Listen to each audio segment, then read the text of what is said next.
Bonsoir, bonsoir, bonjour. C'est Congo News 24. Bande Konanga, comme toujours avant de commencer notre émission, nous disons merci à Dieu. Nous disons merci à nos chers abonnés et téléspectateurs qui nous suivent partout dans le monde entier et en RDC. Bande Konanga, soyez les bienvenus.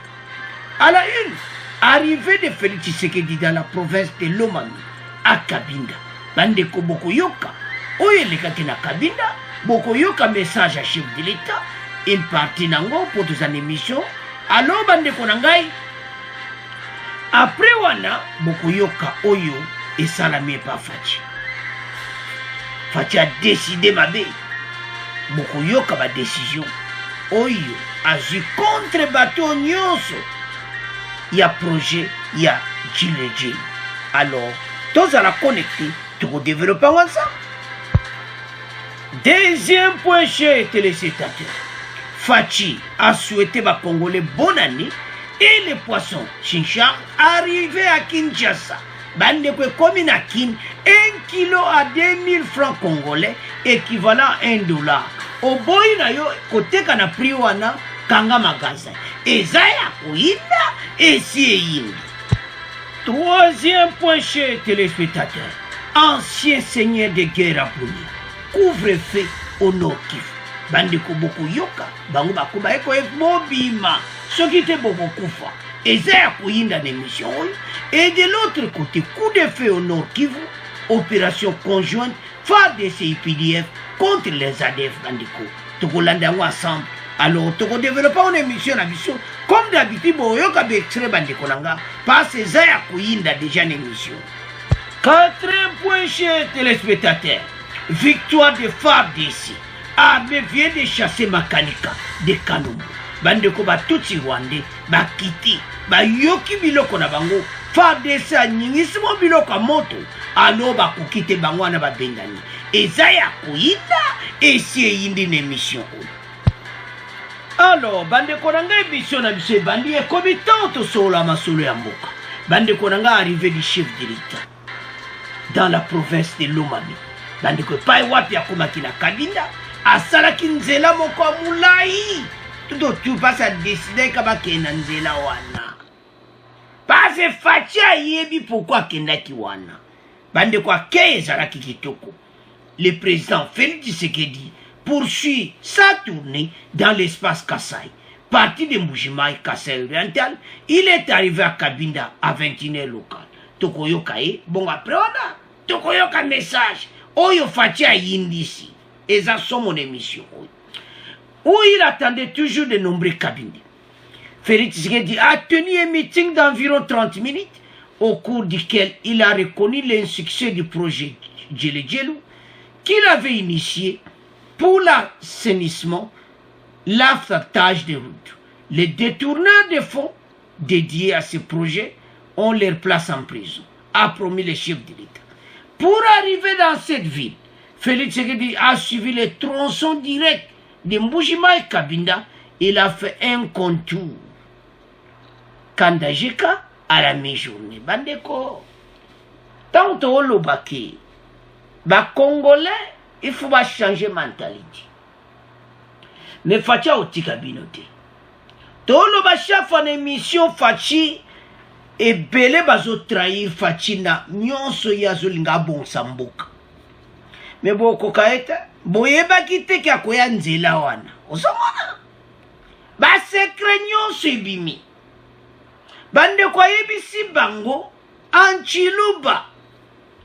Azane sengo koya na Kabinda. Passe missionnaire le peuple d'abord.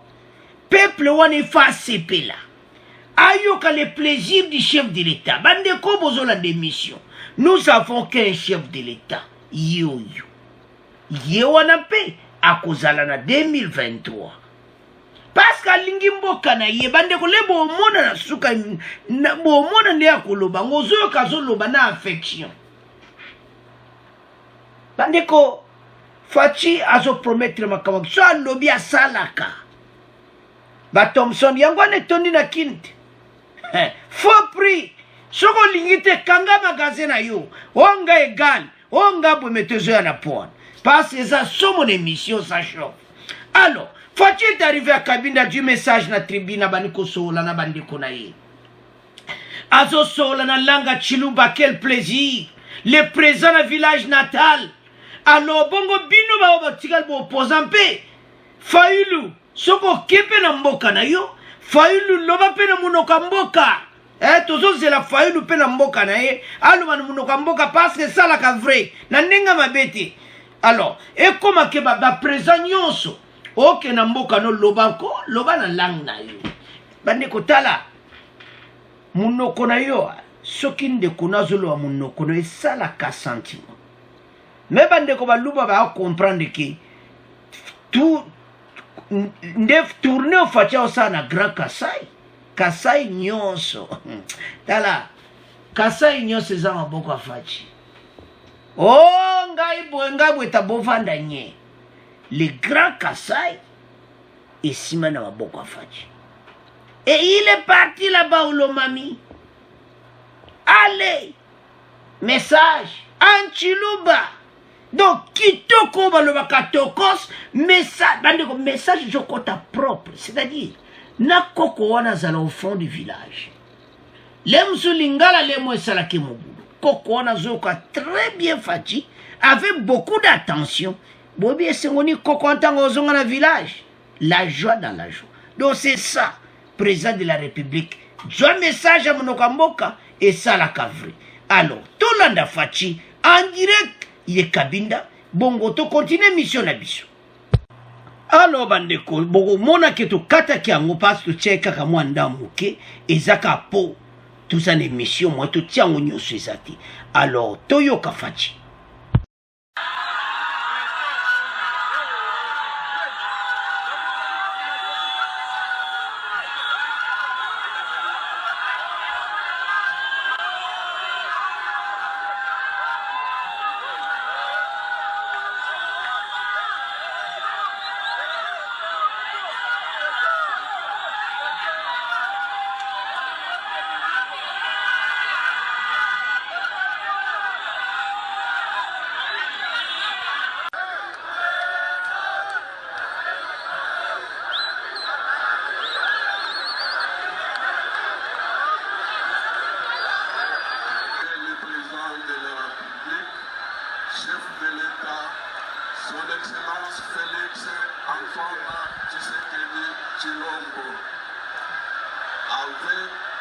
L'expression de nos hommages les plus déférents.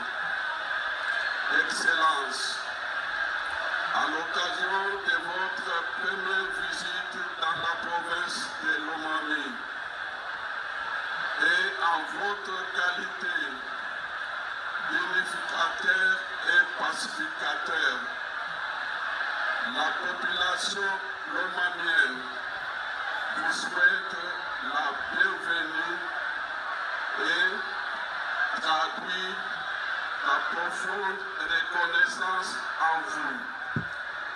Et vous promet pour les échéances prochaines un soutien massif et total.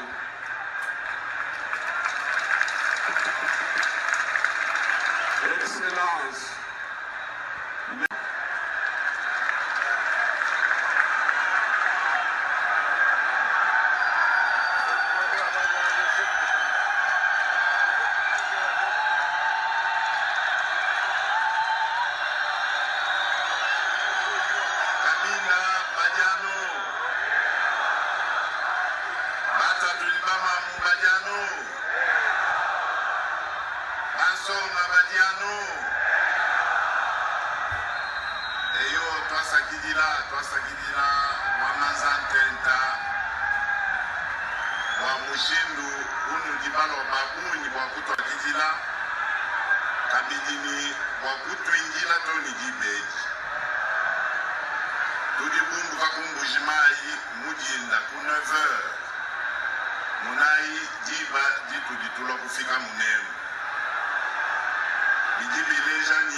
Province province yetu yonso ibuyenza kasai kanena ikadi bubata pululei bidi bileja ni province yetu misunsu kabikola be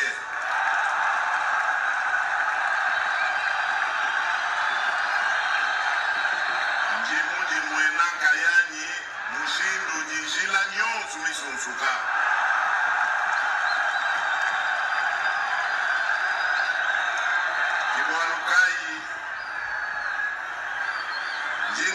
sakidila mushindu dimi batwengila twengibe ibingila message angi munu twajila ndimu sokuno ambila kwase ndimumvwa neye mons nilumbu yenu ntatu ninakenga ayinuginawo ndinulumalusa wa mushindu unkaji pakutwa kubijimu bisatu kachanga fetabukalenga chimwanji kujata mwetu munoe muto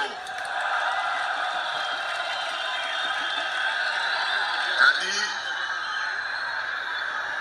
chena mwenza na kubwalu nji munoe na nyima to andi munu nyoka to malu adi abuni mujitunga ya Kongo wa mungalata malu mafita bui banga tudini bwalu waku est waditunga dietu munu di mamanya kuntwa président de la République après votre adresse à la population de Kabila. Nous prions en l'assistance de bien vouloir s'élever pour saluer le départ de son excellence, Monsieur le Président de la République. Merci.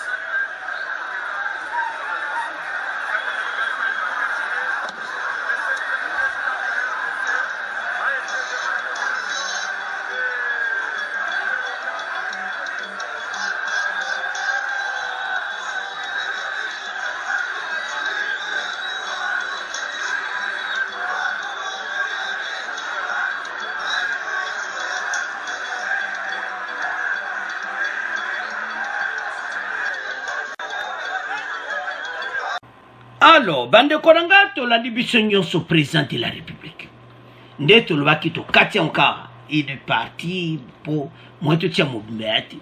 Alors, bande ko to landi boyebi esengo botala lera silisi et c'était pour 30 minutes.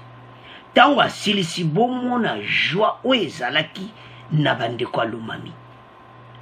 Bakabinde kele sengo Pandeko, tala, munoko na yo, esalaka vrai tango zoloba.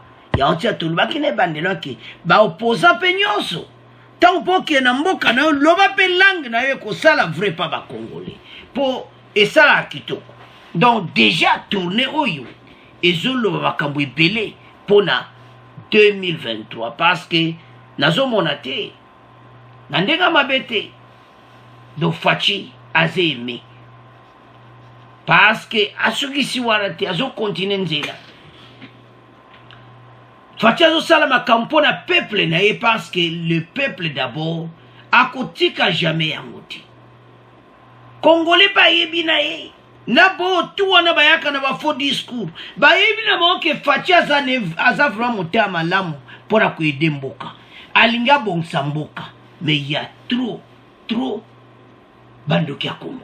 Mais tout ça, bino, tout ça, bino, biso to koyane émission ka koloba. Ti bino bo comprendre que botika Fachi akut abongisa mboka.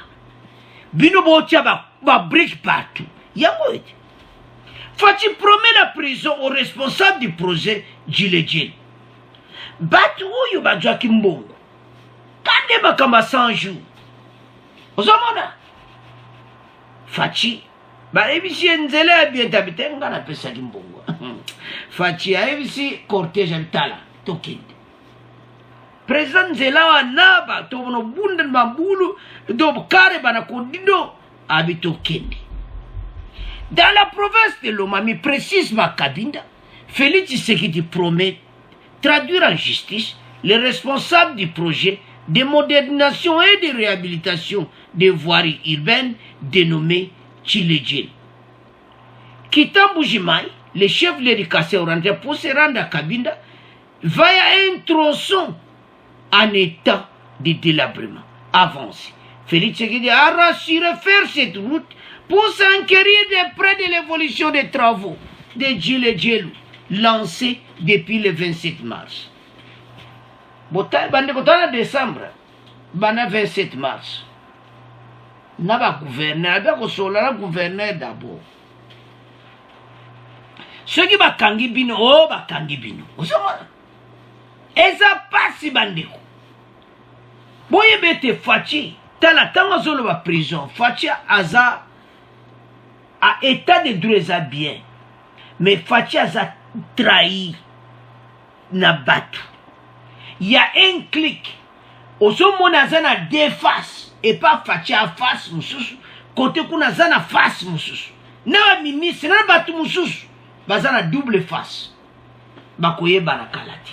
Toye bibino. Onyo sobo sa chef de l'État. Fait des complices de gouverneurs. Comment depuis mars. Pesa bino mbongo pour le peuple banzele zala kitoko. Banzela mubu. Facha dindi. So bakar présidentiel comme Kodinda boy. Hein? Potala bino moko. Hein? Bagarre républicaine ba comme ko tombo la mutuka po ba bazana force osakana wote. Ano lokso bagarre républicaine bazala kiti. Ezaya koinda mais esi indi nangu pour facha dindi na potopoto. Ah! Tala bato ba ke preso bande ko tala. To le bombarambara justice na bisoa. Ezana ngoma beti. Il suffit que l'on ba traître sur la carte de justice. Un temps. Fachi si quoi de la décision, il y a tous les traîtres. Batouana ba mona na lishuti, batouana tout. Bandeko. Batouana ba kanga bango, ba kende, o balobaka. Hein? N'a pas c'est trop, c'est trop. On s'en mona. Pourquoi Fachi a promis tes prisons? Je suis venu pour m'enquérir de près de ce qui se passe. Parce que ça passe. Et ça m'a. Alors, Toyoka extrait oyo. Clairement, n'y a pas aucune prison. Bon, on continue mission la mission. Je suis venu ici pour m'enquérir de près de ce qui s'est passé, savoir s'ils ont travaillé ou non. S'ils n'ont pas travaillé, qu'ils me donnent des explications convaincantes. Sinon, ils iront en prison. C'est la déclaration faite par le chef de l'État au cours de son bref séjour à Cabinda, chef-lieu de la province de Lomami. Félix-Antoine Tshisekedi Tshilombo est arrivé à Cabinda autour de 20h55 après que son cortège a eu à parcourir un tronçon de calvaire entre Mbujimaï en passant par Ngandajika, Muyengi pour atteindre Cabinda. Dans son meeting devant une foule nombreuse qui l'attendait la nuit à l'esplanade du gouvernorat de province, Félix-Antoine Tshisekedi a exprimé son inquiétude suite aux travaux du projet Tchiledjel et promet des sanctions sévères aux détourneurs. Le chef de l'État, Félix-Antoine Tshisekedi, s'exprime au micro des journalistes de la radio Veritas de Cabinda. Suivez. J'ai vu le frère qui me demande l'état d'avancement du projet Tchiledjel. Je suis venu ici pour m'enquérir de près de la situation. Je suis venu savoir s'ils ont travaillé ou pas. S'ils n'ont pas travaillé, qu'ils me fournissent des explications convaincantes. Sinon, ils iront en prison. Surtout si le détournement est avéré. C'est déjà un problème. Attendez, je vais d'abord poser la question au gouverneur et les autres qui étaient chargés de faire le suivi des travaux Tchiledjel. Cher papa et chère maman, sachez que le Congo que je voudrais voir aujourd'hui, c'est le Congo qui s'occupe d'abord du peuple. Je ne veux pas que ceux qui ont la charge de gérer les pays, les provinces, les territoires et autres entités détournent l'argent au détriment du peuple. Ça, c'est fini.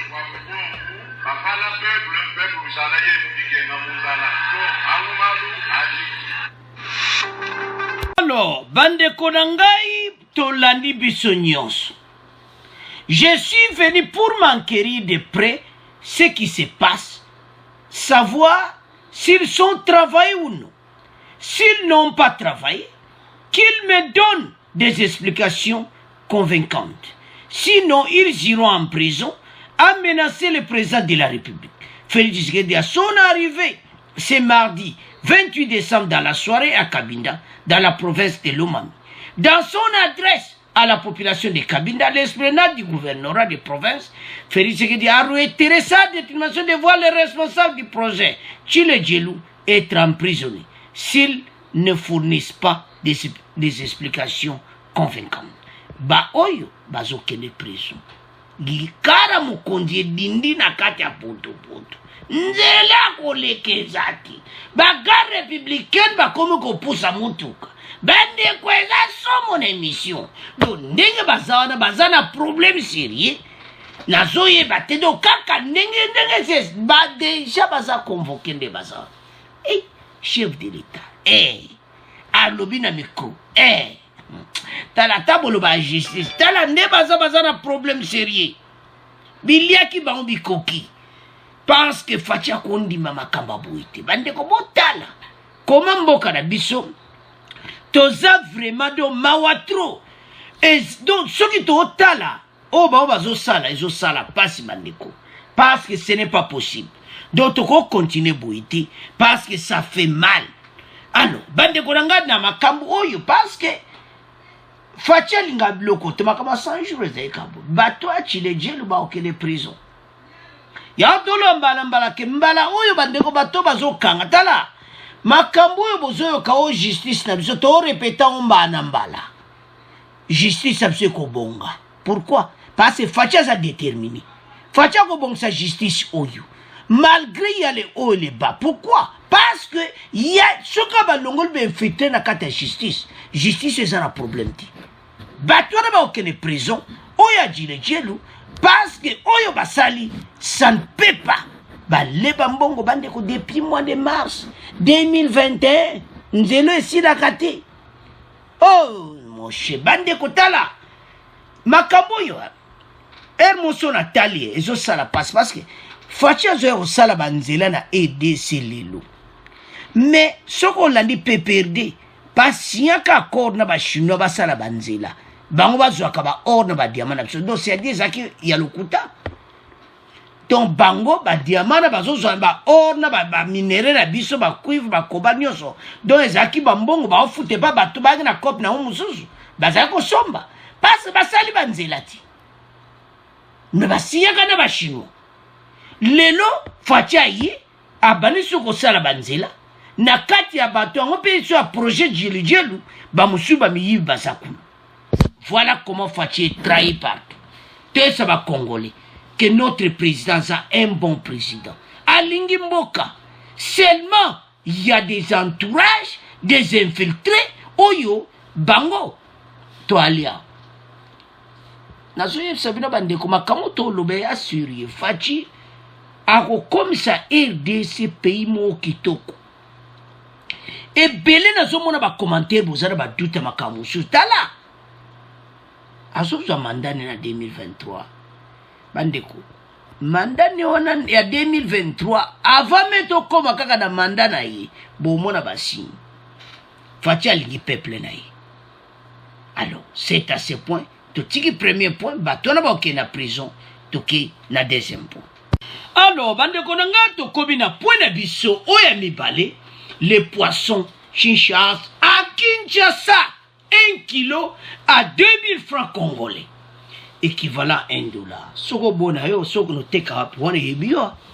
2000 francs congolais. Bandeko, Fachi, alingi mboka na ye. Toye sabino chafa soka promettre salaka. L'application du juste prix des poissons, c'est en provenance de la Namibie, est désormais une réalité. Sur les marchés de Kinshasa et dans différentes chambres froides. Selon l'ACP, cette application du juste prix est attestée par les consommateurs qui ont accouru vite pour se ravitailler en se produit au juste prix fixe par le gouvernement.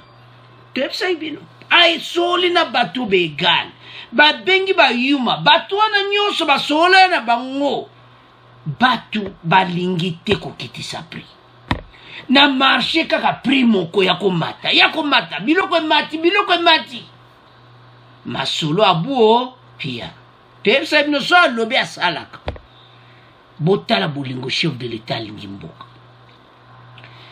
D'après le ministre de l'économie Jean-Marie Kalumba, la vente de gingembre tombe à point nommé, étant donné que plus d'un Congolais attendait avec impatience l'effectivité de l'écoulement de ces produits surgelés sur le marché de s'en procurer à moindre coût. Moutunion sa ozongo na talo moke. 1 kilo, $1. 2000 francs. Tu sais bien, bande boyem que 2000 francs na kin. Okokoli à terre. Tu sais bien, mais si ko 2000 francs congolais ngai. Qui ça doit sengoza ko sakana ngote. 2000 francs congolais kene 40 kilo Thomson tiana parlé Damas kitoko le 31 kitoko. Obalo wakatokos. Donc batu balia bien.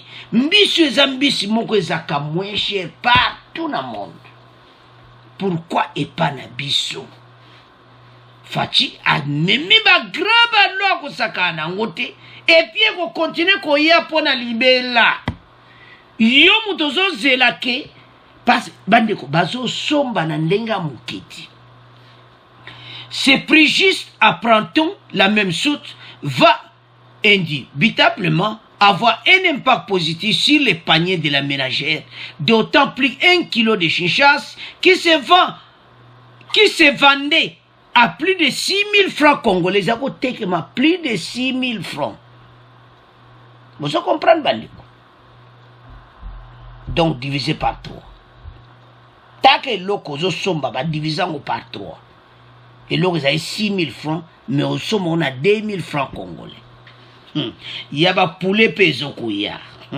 Tozali awa, bozana problème sérieux boluka ke Fatima Kambu, boko mona ngosiko. O balwaka mona miso, bato nyonso bazai contre. O bazo pesa ba faux message, bandeko. Ba musomo na check sira munene ke voilà. Ba Thomson ya Namibie, ba sengio Fatia kele yemo bokuna et tout ça, on makambu ya lokuta Namibie a même nié. Namibie a zikop na ya bien biloko zo bimana ndenga mukete. Batondi na ngokunati. Ezo ravitae na RDC et puis kosuka na kinti. Partout na RDC mubimba. Yango to yebisa bandeko. Tala. Baza mingiti na RDC, président de la République qui peut libumwa batu. Bolingo otozo loba. C'est ça notre président. Ce qu'on a qu'on a doute chaque fois place aux arts, il y a une émission de te expliquer. Ah ouais, ça te que va kosa yo. Ah bah ko yeb son des vérités, on comprendre que pas mouton yeb si aux kosa biso. Botira au kosa biso, to wuti na Congo News 24 a expliqué biso nyonso. Kedo monango en partout na kim. Baba gazette yo ba yote ka 6 000 francs ba ko kanga. Engaye 1 kilo donc si vous on a donc demi kilo mutazu on a 1000 francs bon que 1000 francs bande wa kin bazo mission 1000 francs na kin même tia pamba kuto kwa komelati engaye 1000 francs peno du la moitié à 1 kilo engaye bande ko ezaya ko yinda l'émission ça chauffe. Cette révision à la baisse renseigne l'ACP et la résultante des efforts du gouvernement de la République à travers le ministère de l'économie nationale pour faire juste prix une réalité sur le marché congolais. Vous savez, c'est quoi? Tous les points qu'on a anglais.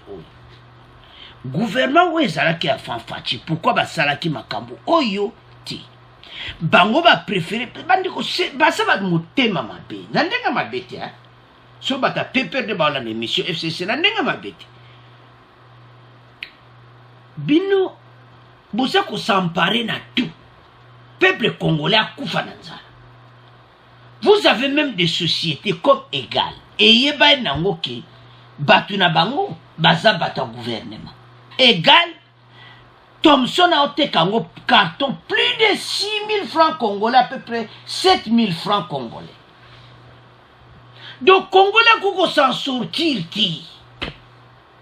Motu le bois à fin du mois, azo kokati. Aneko, tant que Thomson est quitté, pour nous, et ça n'a pas faux prix. Mais Congolais n'a qui n'a coulia bien. Mais malembe. Et vous commencez à retourner à la société. Il y a un bateau qui dit au pouvoir, balinga qui m'okoti. Va faire torturer bison ndenga mukete impunité totale. Tina biloko kolia. Quel motema? Pourquoi vous kangé ba Congolais motema? Toi tu n'as pas ta PPRD, vous kangé la bison motema boy. Pona nini? Voilà le président. Voilà celui Oyo Azomema RDC na destinée. Bande ko ba prophétie bimé belé. Qu'il faut ko changer RDC moderniser. Makamba est wana tozo na point est. Et ko koma li solo. Ya onte sa Congolais telema. Kolanda ba faux discuter fatia epona biso. C'est à ce point. To tiki point Oyo Thomson talomoke, motobe kote kango na $1, kanga chambre froide na yo, soki boke nango na mboka nini, to ebite so na air so na BU so, joaba Thomson na yo kende nango kuna, po bisa ote kango na $1.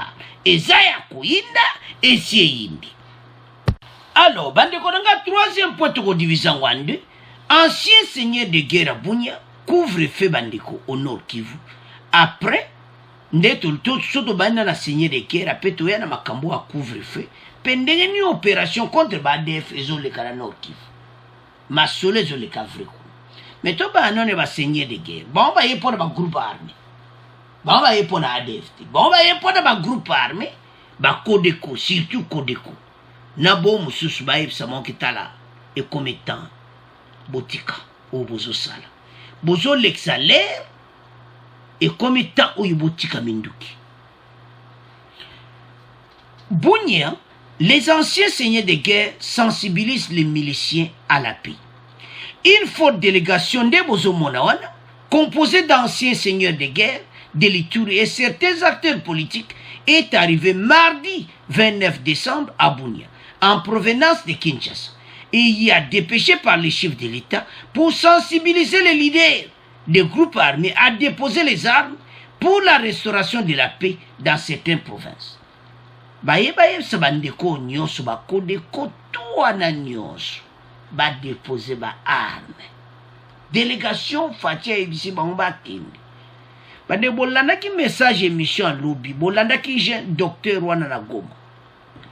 Asala ki recherche ne si pourquoi guerre à est. Parce battu so ba yokana. Nakati ya pepe batu so coopérer na kodiko. Ya muso coopérer na batu ba comprendre que et comme même on il parte le logis moi $1000 ba pensiona ba konja ba rebelle le ba pensio boyi et comme même a pays nil part ozobo mamboka ba eko sensibiliser bango nyonso bandiko po makambo esila po pe kota.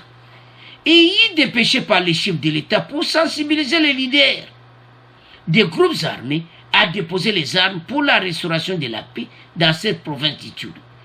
Certains fils de l'Ituri saluent cette initiative car l'option militaire a démontré ses limites. D'autres pensent que le gouvernement doit combiner cette démarche avec le processus de désarmement et de démobilisation communautaire pour sa réussite. Fatia no basenye de guerre belé fatia atia bango déjà ba travailler.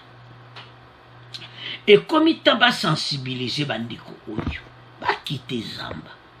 Parce qu'il y arrivera un moment où à défaut basili armée ougandaise na FARDC ba continuer ko bombarder bango to ba ko kufa. Ba so ba yo mission ba tika Minduki. Il est temps ba kende ba landa oyo gouvernement zoloba.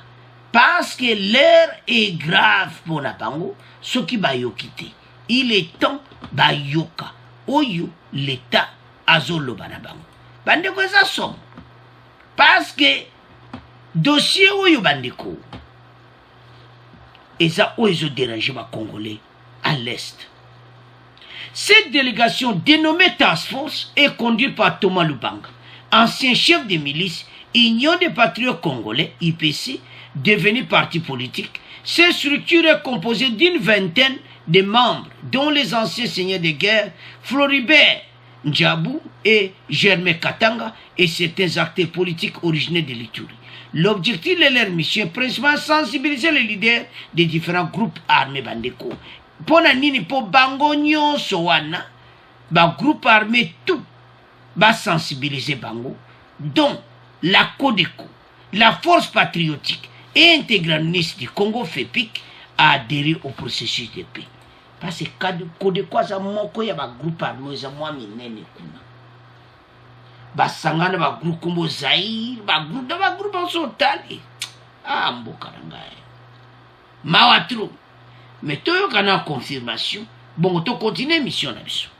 Reste en Ituri, une forte délégation composée des anciens seigneurs de guerre de cette province et de certains acteurs politiques est arrivée mardi à Bunia en provenance de Kinshasa. Cette délégation est dépêchée par le chef de l'État pour sensibiliser les leaders des groupes armés à déposer les armes pour la restauration de la paix dans cette province. Certains fils de l'Ituri saluent cette initiative car l'option militaire a démontré ses limites. D'autres pensent que le gouvernement doit combiner cette démarche avec le processus de désarmement et de démobilisation communautaire pour sa réussite. Isaac Remoyope.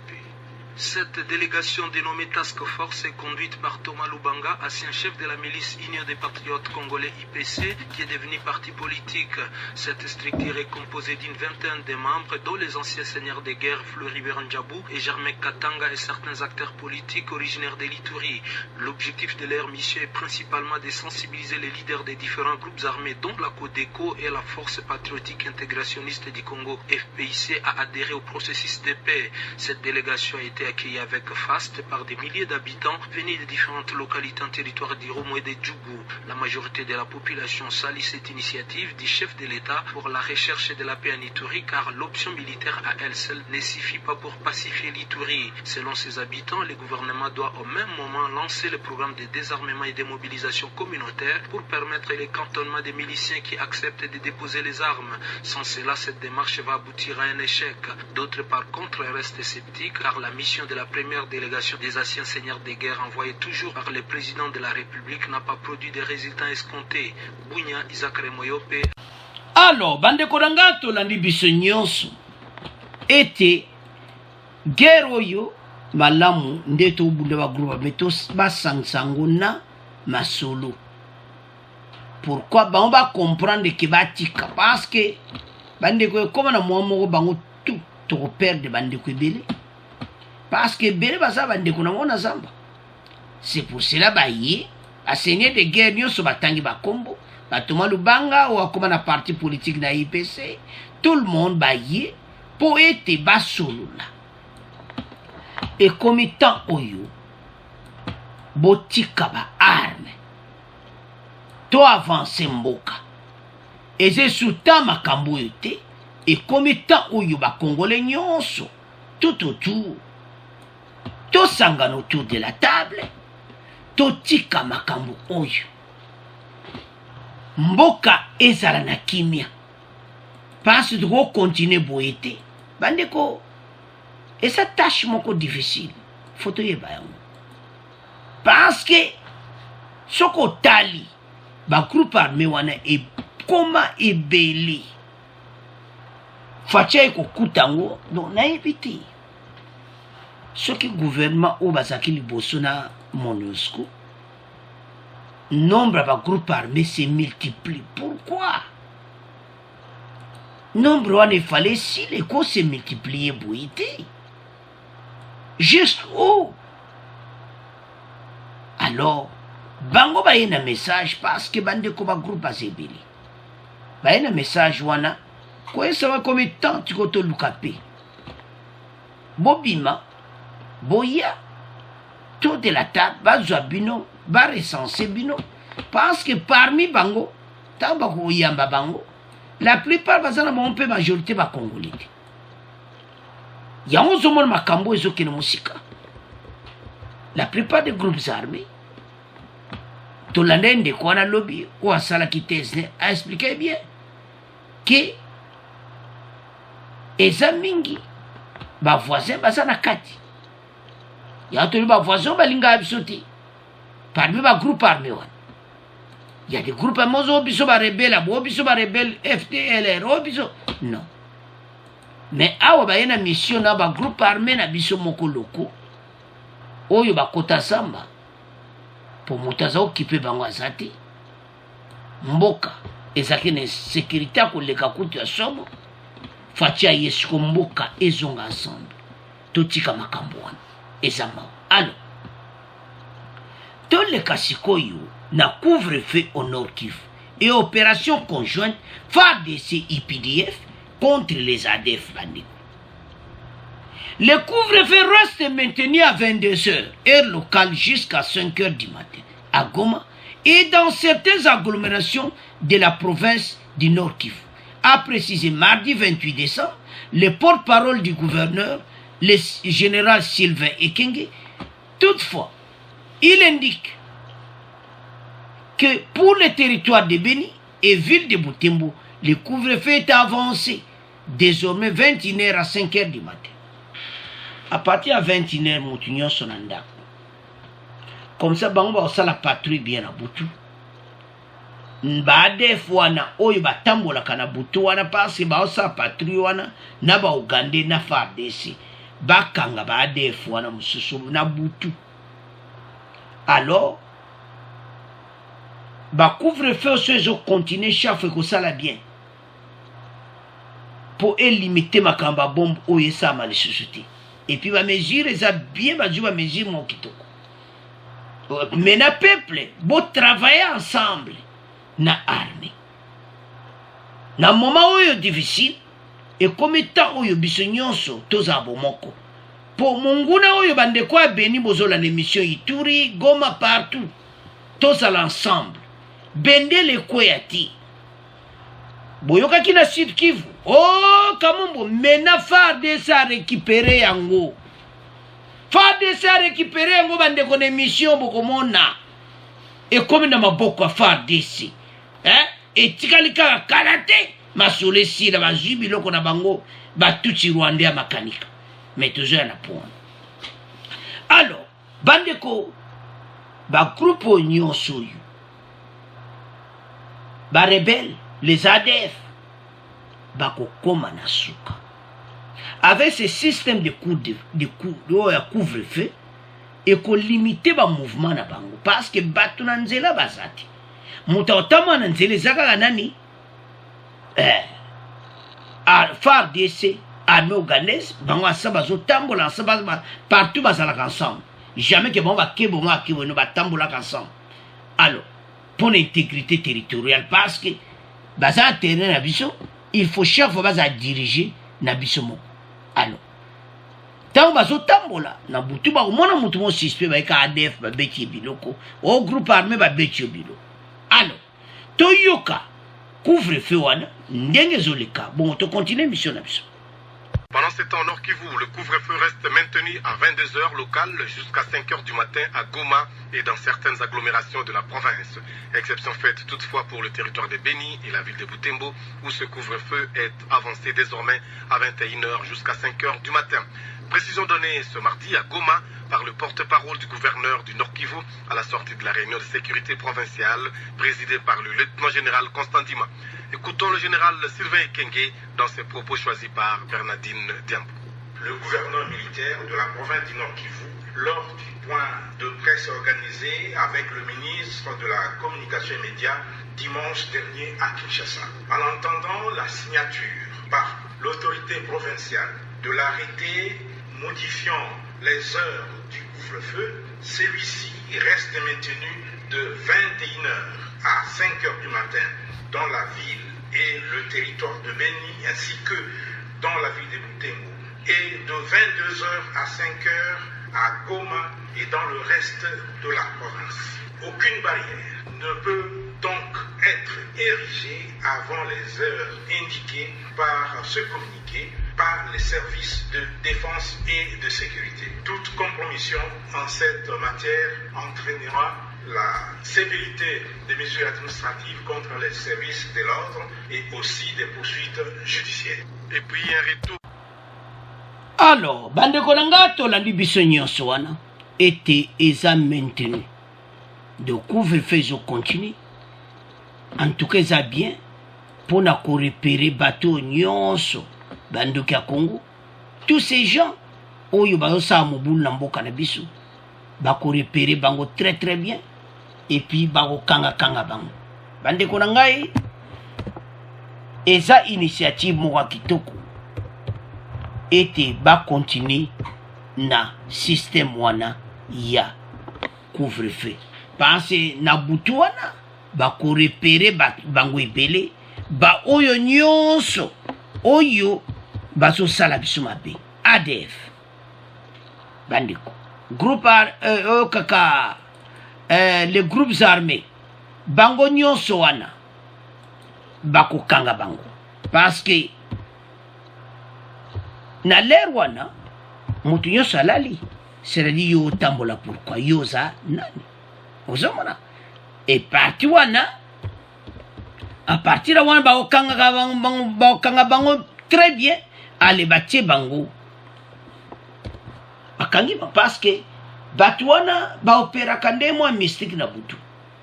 Alors il faut pas continuer système oyo mais population to surveiller to aider et wana ba pesi respecter zana ndako parce quoi kuta na mbiskat parce que les rois so ba moni ba ko beta massage. Alors bande ko to comprendre parce que couvre-feu salama donc ba MONUSCO travail na bango te ba te bango ba lobaka ko ba sa sima ya FARDC ba nombre ba MONUSCO bazoya ba woto za nombre mo mikolo bolanda ba to suba pesa ba information lukuta nombre ba yakeza MONUSCO o bazoya bazouta na ba pays ebele bazoya na MONUSCO boyebi ke na bato ya Uruguay donc eza bon MONUSCO ba force ebele ba changer ka bango alongo ake Somalia ake côté donc batambura bon maintenant comme bate belo mo ba di photo mo batio voilà talamboka na biso tande ba pa ba ye non bo tout bozo mwana ba photo congolo zo la l'émission eza bata MONUSCO eza pour ko lever qui faut qu'on passe bele bazo be formation lokuta alors bazo ya MONUSCO ba est juste pas se pression les gars qui makasi ndemo mo même na couvre-feu MONUSCO ça na kati pas ça na couvre-feu donc ensemble mais te ebete ko idemboka makambo ebeleza l'avance mais bande ko ngai tozala bomoko maloba na bisango wana ba fausse information bola na tende to loba wana donc biso tozala ensemble Beni Ituri Goma partout wana mboka wana na Sud Kivu tokoyoka makambo ebele ya bien kuya toza komi tungsama mingi pona mboka Congolais li mboka na ye ezala na kimia mais tozala sima président de la République na gouvernement oyo asama le Condé quel que soit il y a les ole babazabat il y a des erreurs mais tant qu'on peut ces missions Luka on peut sa solution au lobby voilà place au gouvernement salima be mais Luka solution nini mutali mboka na ye a critiquer kakati soka critiquer pe solution notre monibo le collabo c'est qu'on couvre feu des osalama et ça bien tout ça qu'on appuyer en bende les koyate faire de ce beau continuer na ba Ouganda ensemble bon aussi le sabso ADF ba groupe armé nyonso basila ndeto utolanda wana ke ba seigneur de guerre ba loin Kinshasa ba kekuna pona kosisa makambo oyo alors bande ko nanga kalate to ko koma na destination mais tous à la passion parce que Fachi a trahi na bateau baza tout autour na tolo bango na chaque fois na émission mais bateau ba koyeba na kalati alors to tiki point oyo to komoke na point na bisa suka victoire ya FARDC alors bandeko nanga to komi na point na biso oyo ya suka bandeko na point oyo tozana esengo parce miteme zokaki biso nyota to pese émission lobby to me bateau ba tuti Rwanda oyo mais victoire ya FARDC ba peti bango biloko na ndenga mukete baza obligé ba se retirer ba côte bazonga na zamba. Alors victoire ya FARDC sali kitoko. Maintenant Kabombo est en train les mains na maboko ya FARDC. Doto botoli yango.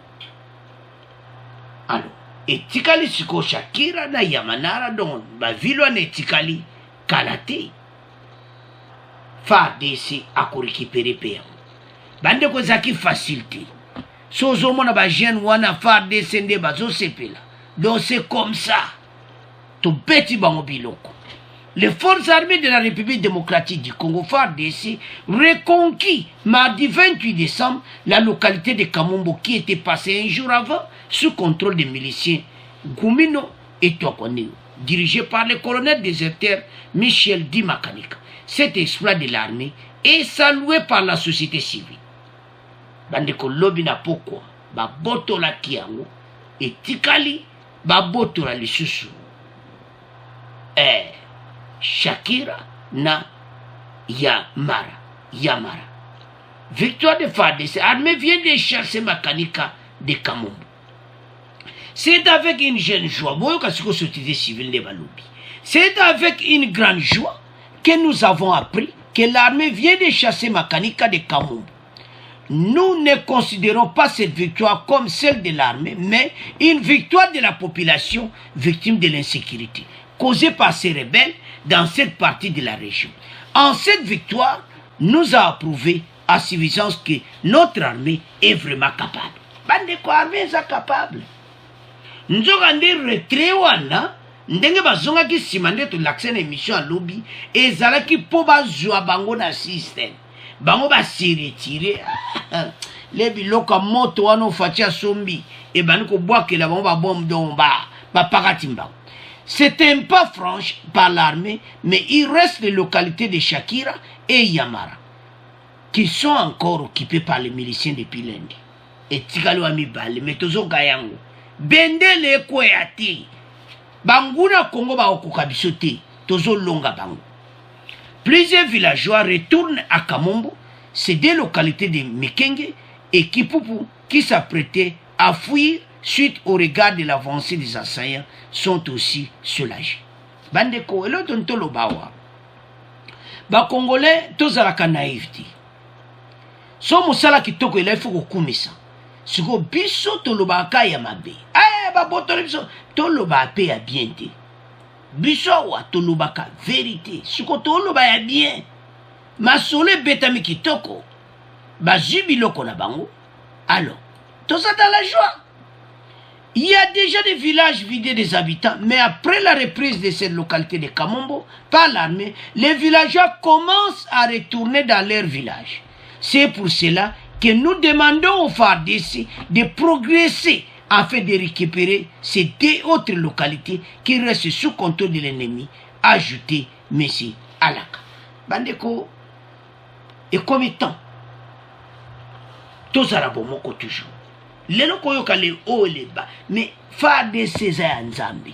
Bakoki, batuti Rwandais basuki. FARDC beti ba makanika pandimbangu. Era so momande yemo so pakatambangu. Abito kima, bakimi bango tuo na Shakira na Yamana.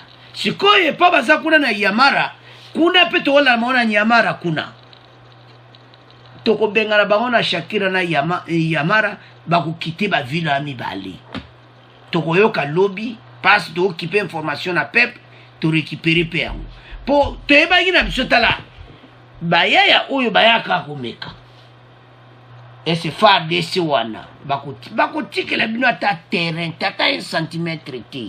Bozonga Rwanda. Boyaki ko sa tutumo la biso kalate. FARDC bana ko mema bino na ba double vitesse. To sawa.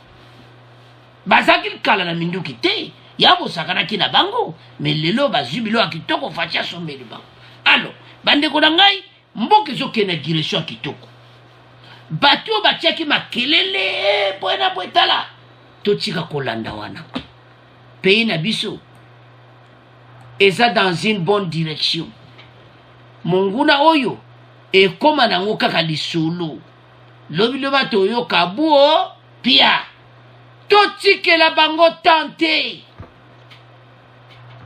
biso toza wana sima ya FARDC bendele kwea te bokangela biso makanika na boyela biso ye traduit en justice makanika oyo continue na FARDC mozano Rwanda mais zamba na yo wana ekosukelo penako tokozwa yo jour tokozwa yo bakolakso na RTNC parce que ye pena nde mutu aza pena kotia terreur kuna parce qu'il était dans l'armée ayebi makamu nyonso ayebi nde FARDC baopéraka makamu ye azosala biso bagroupe armé mosusu baokoka te mais parce que ye était dans l'armée ya otia toolobaki gouvernement batala armée na biso et puis bagénéraux bofungola miso ke batu oyo baza bapaya bakojo so baposa makasi na armée te parce que nous avons la preuve tozomona makambo makanika ezosala kitoko te ezodéranger population